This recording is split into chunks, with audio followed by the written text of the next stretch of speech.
Assalamualaikum warahmatullahi wabarakatuh. Apa kabar semuanya? Semoga masih dalam keadaan sehat.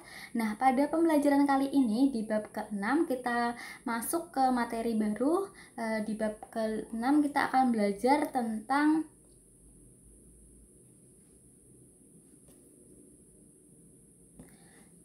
menjaga persatuan dan kesatuan negara Republik Indonesia. Nah, sebelumnya kita sudah belajar di bab kelima tentang mewaspadai ancaman terhadap NKRI. Nah, di bab sekarang kita akan belajar tentang menjaga persatuan dan kesatuan. Nah, pada bab keenam ini, yang pertama nanti kita akan belajar bersama mengenai makna persatuan dan kesatuan.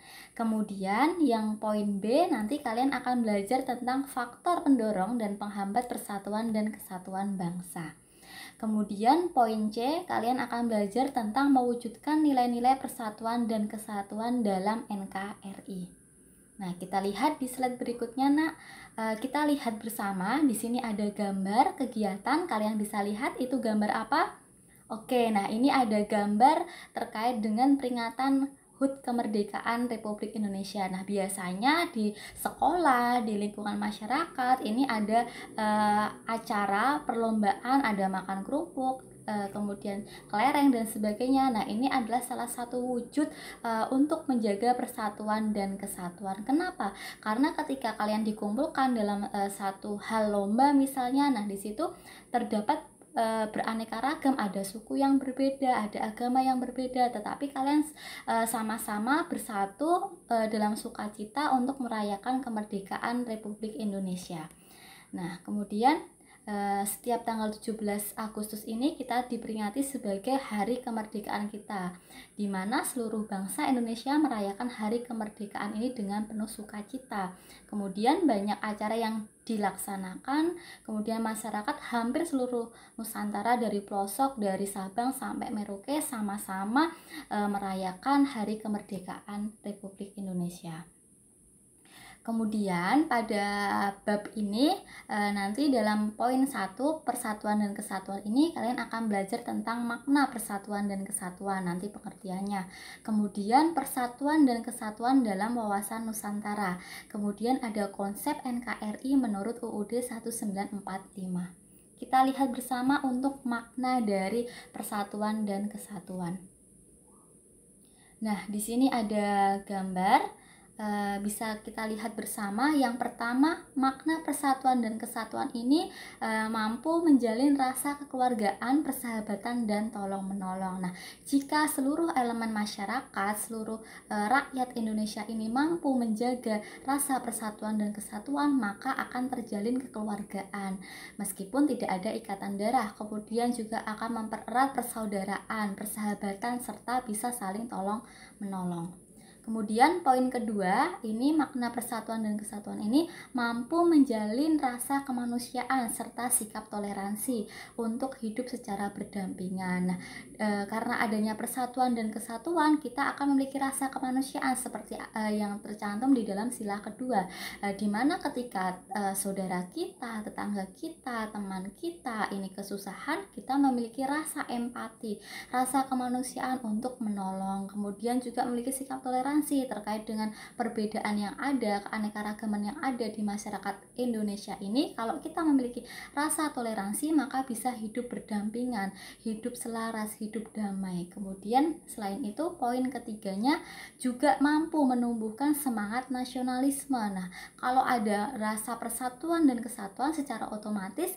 rasa nasionalisme ini akan tumbuh, rasa cinta terhadap negara kita, terhadap tanah air kita akan tumbuh. Kemudian poin keempatnya, makna dari persatuan dan kesatuan ini juga akan menjalin rasa kebersamaan dan saling melengkapi dengan yang lain. Jadi bisa menjalin kerjasama, saling melengkapi, karena setiap individu, setiap manusia itu tidak bisa hidup sendiri, karena kita adalah makhluk sosial, sehingga dalam hal kehidupan berbangsa, bernegara, dalam kehidupan sehari-hari kita harus memerlukan bantuan orang lain, sehingga ini akan menjadi salah satu wujud dari saling melengkapi. Oke, kemudian di slide berikutnya ini persatuan dan kesatuan dalam wawasan Nusantara. Kita lihat ya nak untuk karakteristik konsep wawasan Nusantara. Yang pertama, negara kepulauan adalah suatu wilayah lautan yang ditaburi pulau-pulau besar dan kecil. Nah, kita lihat di peta, meskipun kita belum bisa menjelajah ke seluruh Indonesia, tetapi kita tahu bahwa Indonesia ini memiliki ratusan sampai ribuan pulau, dari pulau terbesar sampai pulau terkecil. Kemudian juga konsep utamanya adalah manunggalnya wilayah laut, darat, dan wilayah udara. Nah, kita termasuk negara yang wilayah lautannya sangat luas dibandingkan dengan daratan. Nah, suatu negara ini berdiri hadir itu harus memiliki wilayah yang dimana itu ada bisa daratan, bisa lautan, bisa udara. Kemudian laut atau perairan merupakan wilayah pokok, bukan merupakan pelengkap. Kemudian selain itu juga laut merupakan bagian yang tidak terpisahkan dari daratan, bukan pemisah antara daratan dan pulau.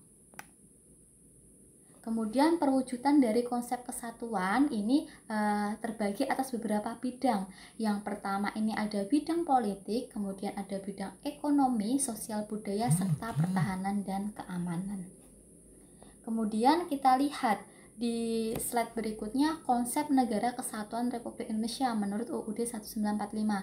Yang pertama, konsep Negara Kesatuan ini terbagi atas dua. Dulu waktu kelas 10 kalian sudah belajar tentang otonomi daerah. Nah, di sini kita dalam konsep Negara Kesatuan ini terbagi atas dua, ada sentralisasi, ada desentralisasi. Kemudian juga ada karakteristik Negara Kesatuan Republik Indonesia. Nah, kita lihat untuk konsep negara kesatuan. Sistem sentralisasi. Nah, masih ingat sistem sentralisasi? Nah, sistem sentralisasi ini artinya bahwa negara kesatuan dengan sistem sentralisasi ini adalah negara yang semua urusan berada pada kewenangan di pemerintah pusat tanpa memberikan hak mengatur kepada pemerintah daerah. Nah, ini dalam masa pemerintahan di Indonesia dari masa ke masa ini pernah kita mengalami pada masa sentralisasi atau sistem sentralisasi di mana seluruh kewenangan itu berada di pusat. Artinya di daerah ini tidak diberikan kewenangan untuk mengatur rumah tangganya sendiri.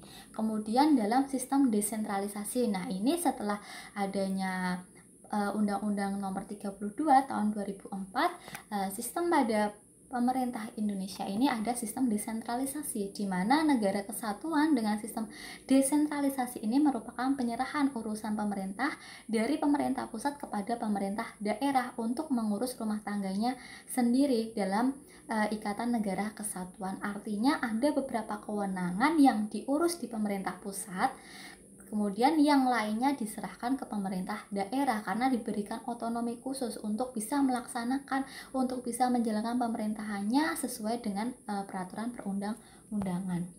Kemudian kita lihat, nah, dalam karakteristik Negara Kesatuan Republik Indonesia ini diatur di dalam Undang-Undang Dasar Negara Republik Indonesia tahun 1945 pada beberapa pasal. Yang pertama pada pasal 1 ayat 1, di mana di situ dikatakan bahwa negara Indonesia ini adalah negara kesatuan yang berbentuk republik. Kemudian di pasal 18 ayat 1 dikatakan bahwa negara Indonesia ini atas daerah-daerah provinsi, kemudian daerah provinsi ini terbagi atas kabupaten dan kota serta mempunyai pemerintah daerah yang diatur di dalam undang-undang. Kemudian dalam pasal 18 B ayat 2 ini dikatakan bahwa negara mengakui dan menghormati kesatuan masyarakat hukum adat beserta hak-hak tradisi, kemudian juga yang masih hidup dan sesuai dengan perkembangan masyarakat. Artinya ada hukum adat yang di masyarakat daerah itu diakui oleh pemerintah, artinya diberikan kewenangan untuk bisa tetap melestarikan asalkan tidak melanggar dari ketentuan undang-undang, kemudian juga serta sesuai dengan perkembangan masyarakat. Kemudian di pasal 25A ini dikatakan bahwa Negara Kesatuan Republik Indonesia ini adalah sebuah negara yang dimana berisi Nusantara dengan wilayahnya ini berbatas-batasan dengan hak yang sudah diatur di dalam undang-undang. Kemudian di dalam pasal 37 ayat 5 ini di pasal terakhir dikatakan bahwa khusus untuk negara kesatuan Republik Indonesia ini tidak bisa dilakukan perubahan. Artinya ketika bentuk dari suatu negara ini tidak bisa dirubah sesuai dengan peraturan yang ada di UUD 1945. Artinya ketika mengubah negara berarti sudah membubarkan negara itu. Tuh ya. Kita lanjut ke slide berikutnya. Nah, dalam slide berikutnya ini lanjutannya adalah aspek-aspek dari keutuhan NKRI. Yang pertama ada keutuhan wilayah. Ini mencakup pulau dengan segenap tanah, air, udara yang terbentang dari Sabang sampai Merauke. Kemudian keutuhan khasanah budaya yang meliputi adat istiadat, karya cipta, dan hasil pemikiran bangsa Indonesia serta suku-suku di seluruh wilayah NKRI. Kemudian juga keutuhan sumber daya alam yang meliputi seluruh kekayaan alam berupa barang tambang, flora, fauna, serta seluruh plasma nutfahnya. Kemudian juga kebutuhan penduduk dan sumber daya manusia yang meliputi kebutuhan orang, status keselamatan dan kesejahteraannya. Kemudian di faktor pendorong serta penghambat dari persatuan dan kesatuan. Kita lihat yang faktor pendorong ini terbagi atas 3. Yang pertama ada Sumpah Pemuda, kemudian ada Pancasila, kemudian ada Semboyan Bhinneka Tunggal Ika. Kemudian faktor penghambatnya ini terkait dengan persatuan dan kesatuan. Yang pertama ada pembangunan yang tidak merata. Kemudian ada keberagaman masyarakat Indonesia. Kemudian melamahnya nilai budaya bangsa, munculnya budaya etnosentrisme, sudah saya jelaskan di pertemuan sebelumnya. Kemudian serta faktor geografis. Nah, kemudian di slide yang poin C, dalam mewujudkan nilai-nilai persatuan dan kesatuan dalam NKRI, yang pertama ini pentingnya mewujudkan persatuan dan kesatuan NKRI. Yang pertama ini untuk mengatasi semua perbedaan yang timbul pada kehidupan masyarakat.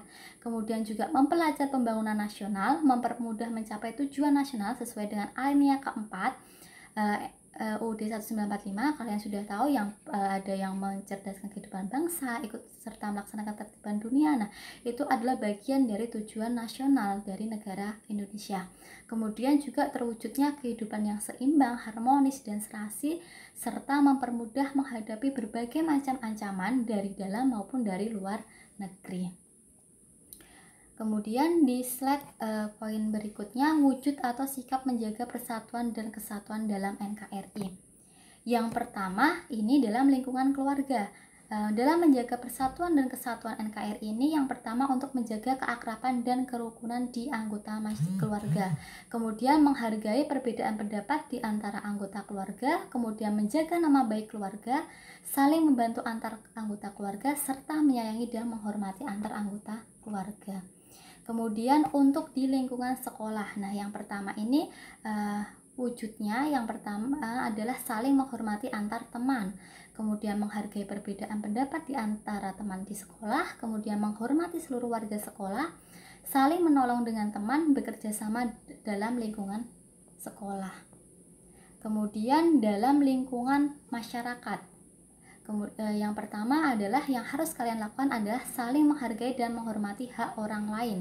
Kemudian hidup rukun dengan semangat kekeluargaan antar warga masyarakat. Kemudian bergaul dengan sesama warga masyarakat tanpa membeda-bedakan suku, agama, ras, atau golongan. Kemudian ikut serta dalam kegiatan gotong royong serta menyelesaikan masalah bersama-sama dalam lingkungan masyarakat. Kemudian upaya apa saja yang dilakukan pemerintah dalam membina persatuan dan kesatuan? Yang pertama melalui supremasi hukum atau penegakan hukum, kemudian juga melayani publik secara adil, kemudian juga melakukan pertukaran pelajar antar daerah supaya kalian bisa saling mempelajari terkait dengan budaya daerah, kemudian menggalakkan penerapan konsep kerukunan beragama, kemudian juga mengadakan kegiatan yang dapat diikuti oleh kelompok dari berbagai daerah, misalnya melalui jambore nasional. Kemudian Setelah saya menjelaskan dari beberapa materi yang sudah saya berikan, di bagian terakhir adalah pemberian tugas. Nah, pada tugas ini saya minta kalian setelah mendengarkan video yang sudah saya berikan, silahkan tuliskan poin-poin penting pada materi menjaga persatuan dan kesatuan dalam NKRI pada buku tulis masing-masing, ataupun boleh diketik. Kemudian minggu depan nanti kita akan tatap maya, kemudian akan saya tanya satu persatu secara acak untuk membacakan isi dari rangkuman materi yang sudah saya berikan dari video yang saya upload ini. Jadi itu saja untuk tugas ini. Terima kasih atas perhatiannya. Saya akhiri untuk pembelajaran materi bab ke-6. Kita berjumpa minggu depan dalam dalam tatap maya di Teams. Terima kasih. Wassalamualaikum warahmatullahi wabarakatuh.